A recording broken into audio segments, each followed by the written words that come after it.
Have you thought in terms of who your economic development person will be if you're elected?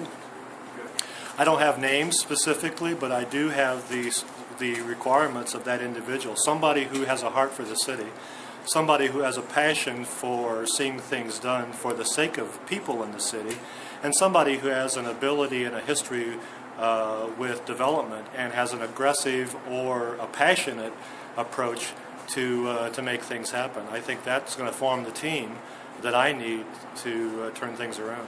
Do you think demolition of dilapidated buildings is a good thing? Only if there's a follow-up plan. I think too easily it's you have a contract with a wrecking company. The wrecking company goes in, pulls out the salvage, and tears down the building. You got a vacant property. You got rid of an eyesore. You got rid of a vandalism issue. That's only part of the piece. I think when you couple things about that, the opportunity to turn that into a renovation project for vocational schools. You got vocational school project, perhaps somebody come in and do some construction work or landscaping work as a vocational credit for that facility, maybe like Timken, for example. Somebody who goes into that neighborhood and says, we can revise this, we can remodel it, we can work this as a school project for credit. I think that's an alternative. If you do go the route of demolishing that property, then think about what we can do to restore that. Maybe you got two adjacent properties, so you have a buyback program with the city that says, let's take that property, turn it into a multi-lot, and build a property on there that fits the needs of the community or people who would be willing to invest in that property, and make it a larger property instead of so close together, and improve the neighborhoods that way. So there's definitely possibilities, and all options are on the table, because just tearing down a facility doesn't improve the lot or the plight of the neighborhoods. Now, when Healy defeated Creighton in their race, he won by about 1,200 votes. And as you know, the Democrats in the city of Canton have a huge registration majority. I think it's somewhere about 9-1. How do you plan to turn around 600 plus votes to become the victor, whether it's Healy or Smuckler? Because Canton is a Democratic city. Understood.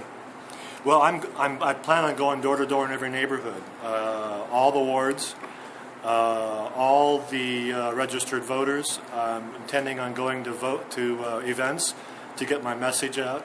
And I think when you're one-on-one with people, I think when you meet them at their front door, or you sit around their kitchen table, or you meet them at events and you share the message, I'm going to share that message.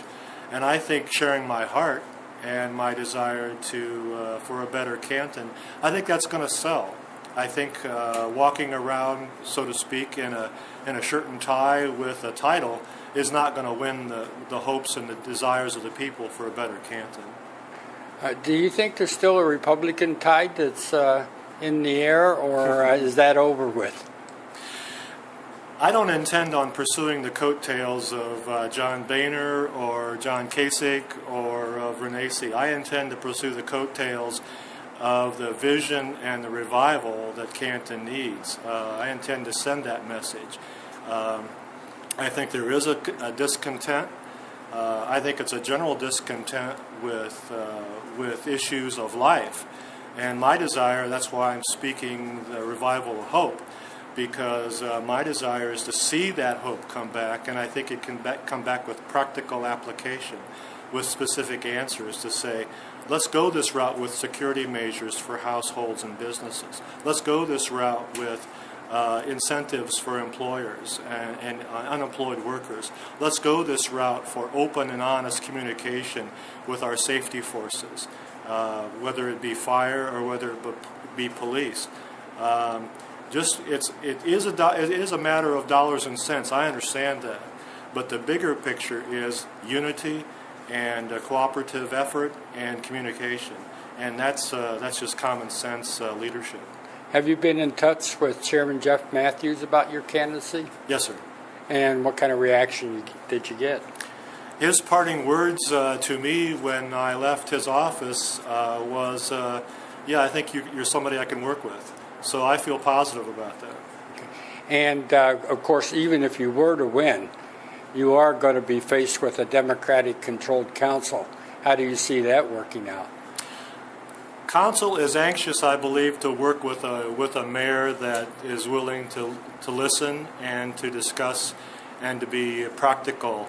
So I think it'll be positive. I intend on it being a very positive experience, and I'm not hesitant at all to work with council. I think they're a great group of people, and I think given the opportunity to have a honest and open and decent rapport with the administration, I think I'll fare very well.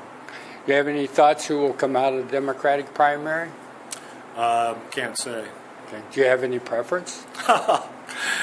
I think that's up to the voters. Okay, so you're going to be ready for either candidate. I am, sir. Do you think it will be either Smuckler or Healy? Those appear to be the top choices on according to the ballot names that I see. Okay. Have you had a connection with either one of them over the years? Bill Smuckler was, of course, involved in council when I was, but beyond that, I've met both of them, and they probably recognize my name, and I recognize theirs. Okay. Anything else you want to say to the Republican primary voters before I close this interview out? Sure. I just appreciate the opportunity to serve you. I think the largest part of this is the seeing that there is an opportunity for resurgence and hope in the political process, and I intend to do the legwork to bring that to a reality.